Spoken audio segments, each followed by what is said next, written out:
Teman-teman, selamat berjumpa lagi di channel CMTV. Dan kali ini, seperti yang ada di judulnya, ya kita akan membahas tentang ilmunya Bandung Bondowoso yang membuat Candi Prambanan, ya, membuat Candi Prambanan dalam satu malam.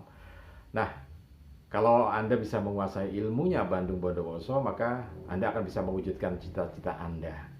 Nah, karena itu, kali ini saya akan membongkar rahasia ilmunya Bandung Bondowoso di dunia modern ini dan bisa diciptakan gitu ya.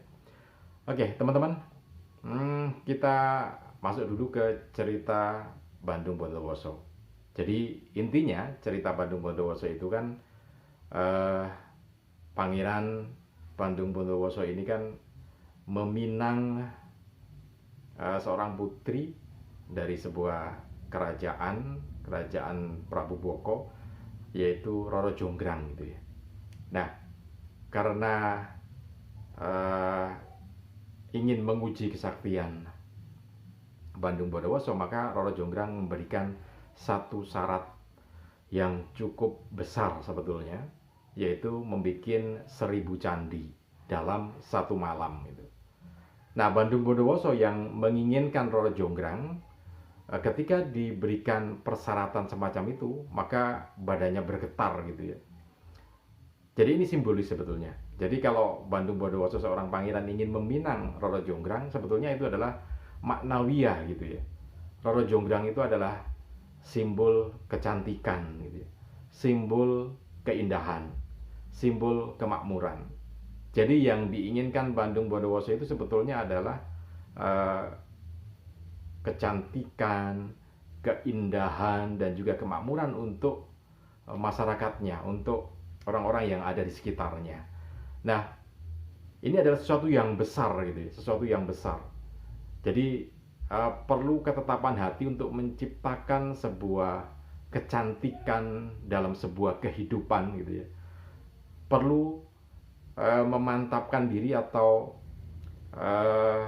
ya menetapkan dalam diri, dalam hati, bahwa perlu menciptakan sebuah kecantikan, perlu menciptakan sebuah keindahan dan kemakmuran dalam kehidupannya, dalam berhubungan dengan masyarakatnya. Itu perlu ketetapan hati. Karena itu hal yang sebesar itu perlu ditetapkan, sehingga ketika ketetapan hati itu, maka hati itu biasanya bergetar. Dan bergetarnya badan itu karena sel-sel dalam tubuh kita juga ikut bergetar ya. Kalau Anda mempelajari ilmunya Albert Einstein itu, jadi secara sel itu kan ada neutron, ada proton gitu ya. Jadi neutron itu yang di tengah, kemudian dikelilingi oleh yang ada di sekitarnya gitu ya. Ada proton, ada neutron, dan mereka itu bergerak. Ketika seseorang hatinya bergetar, maka sel-sel semuanya itu akan ikut bergetar dalam tubuhnya. Nah, karena itu ini adalah simbolis. Jadi perlu memang sebagai seorang manusia, apalagi seorang pimpinan itu memberikan ketetapan hati. Apa sih yang mau dicapai gitu ya? Yaitu tadi, sebagai seorang pimpinan dari masyarakat atau pimpinan dalam keluarga, ya seorang laki-laki tentu saja perlu menetapkan hati. Ada ketetapan hati. Nah, apa yang perlu ditetapkan dalam hati? Ketetapan apa itu? Ya kalau dalam versinya Bandung Bondowoso, maka ketetapan itu adalah menciptakan kecantikan, menciptakan keindahan gitu, menciptakan kemakmuran untuk masyarakatnya. Nah, setelah itu, setelah meminang itu ya, kita kembali ke ceritanya. Setelah meminang itu, kemudian proses pembuatan candi atau patung yang jumlahnya 1000 itu dilakukan atau diminta pada waktu malam hari. Teman-teman, di waktu malam hari adalah waktu-waktu yang dimana waktu yang mustajabah, waktu yang hening gitu ya, untuk menciptakan sesuatu di situ. Nah, ketika proses pembuatan candi itu berlangsung, kemudian mulai terlihat, maka Roro Jonggrang itu meminta pengikutnya atau masyarakatnya untuk membakar jerami di sisi timur, sehingga terlihat seperti kemerah-merahan karena bara api dari jerami itu yang naik ke atas sehingga seperti fajar yang menyingsing gitu ya. Nah, ketika itulah kemudian Bandung Bondowoso merasa, wah ini tinggal sedikit lagi. Kenapa kemudian ada fajar padahal belum waktunya fajar itu ya. Jadi belum waktunya matahari bersinar, tapi kenapa sudah mulai ada cahaya merah fajar menyingsing di ufuk timur gitu ya. Padahal belum waktunya, sedikit lagi gitu ya, akan selesai dan akan terjadi kecantikan, keindahan dan kemakmuran itu.